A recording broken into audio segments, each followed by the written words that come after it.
Let's take a look now at one of our top stories tonight. Calls continue to mount for action to be taken against a Benoni woman and a pitbull owner. She made racist remarks about black people while defending the dog breed in a WhatsApp group titled Pitbulls, Be My Voice. Her comments followed a recent string of vicious attacks by pitbulls that have claimed the lives of several children. Now, the woman was arrested this weekend and released after a charge of crimen injuria was laid against her. She'll appear in court in March 2023. Joining us now is social justice activist Busi. Seabe. Busi, good evening to you. Thanks for your time. Interestingly enough, yesterday when the EFF went to lay a charge, it found that there had already been a number of individuals that had approached the police to open cases against Belinda Magor. That in and of itself is an indication of just how horrific this voice note and these utterances that she made were, and how deeply touched South Africans have been by those comments. Good evening, and thank you very much for having me. I will definitely say that, her utterances didn't come as a surprise for many of us, especially considering the fact that, 28 years into the pseudo-democracy that, we currently enjoy as South Africans, we find ourselves in a situation where there are still some racial divisions within our society, within our communities as well. But more than anything else, this presents us with an opportunity as South Africans to adequately and properly use cancel culture. And I think to a large extent, the law will take its course. I do believe that the Human Rights Watch, has also laid a charge. Various political parties have laid a charge, and various citizens have laid a charge. But at this particular point in time, the notion around cancel culture is going to be important in the sense that, Belinda needs to be ostracized, and actively ostracized from society. She needs to be able to understand that her utterances have consequences, and those consequences need to be structural, they need to be systematic. And the only way that we can ensure that, justice is served with relation to this matter is for us to be able to cancel Belinda in social settings. She should not be allowed to enjoy the same social settings as everyone else in this country. She should not be able to enjoy the same services as everyone in this country. Essentially, we need to be able to isolate racists in our communities and in our societies in order for us to move along the trajectory of uniting South Africans and uniting this country under democracy. More than anything else, I think something that we need to consider is the fact that, Belinda is to a large extent tearing a page from the book that we Black South Africans write in the name of xenophobia as well. So from the perspective of her seeing that as Black people, we don't love each other, we don't respect each other, and to a large extent we enact, very harmful positionalities of xenophobia against one another. She is picking up on that self-hatred that Black people, engage in on a daily basis through xenophobia, and she is speaking out. But more than anything else, I believe that Belinda falls within the category of individuals that didn't vote for the referendum, in 1994 for, a democratic South Africa. She falls within that small minority of people who don't believe that South Africa belongs to all who live in it. And as a country, as a collective, regardless of our race, our creed, and our culture, we need to be able to stand up and defend our democracy, as opposed to us further fragmenting, society and communities around racial and, ethnic lines. So more than anything, we need to be able to socially ostracize Belinda in the same way that we did with Penny Sparrow, in the same way that we did with Vicky Momberg, in the same way that we did with Adam Castavello.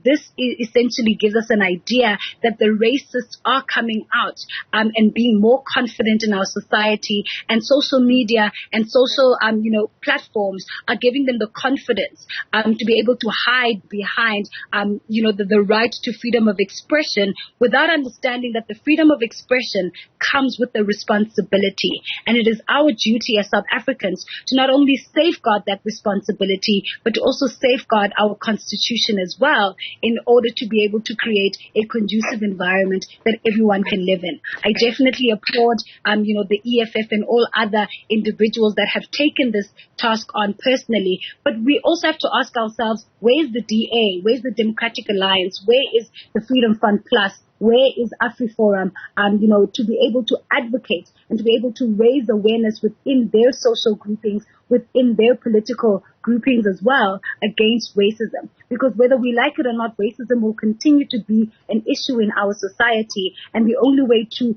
adequately deal with it is not only to charge people and have them face the brunt of the law, but to also ostracize them actively as South Africans from our societies, which means that, Belinda should not be served when she goes to a restaurant, because most of the people who are serving her are black people, right? She should not be able to acquire basic services because those basic services are being maintained and are being provided by a black government. We need to be able to, be unrelenting when it comes to racism and face it head on, and also as South Africans take up the mantle to protect our democracy and to be able to protect the Constitution as far and as much as we possibly can. So, Busi, I hear the argument that you're making around just how far ostracizing some of these individuals are. Of course, access to basic services is something that is enshrined in the Constitution, so it would be equally breaking the law to not provide these individuals such as Belinda Magor of vital services. But the other issue here is that beyond just the action that citizens can take, including cancel culture, there's been a bigger move through Parliament and the introduction of the Prevention and Combating of Hate Crimes and Hate Speech Bill and International Crimes Bill. Well, when we look at those bills, right, they are fundamentally meant to criminalize racism and hate speech in this country, because the opinion and the feeling has been that as long as there isn't legislation that criminalizes these behaviors, they will continue. Do you feel that in their current forms, that's exactly what these bills do?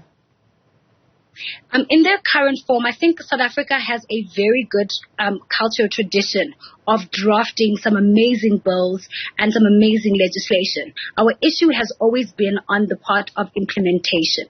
So when it comes to those bills, what needs to be done now is that we need to effectively and unapologetically implement a lot of the bills and the legislation that has been drafted to deal with racism.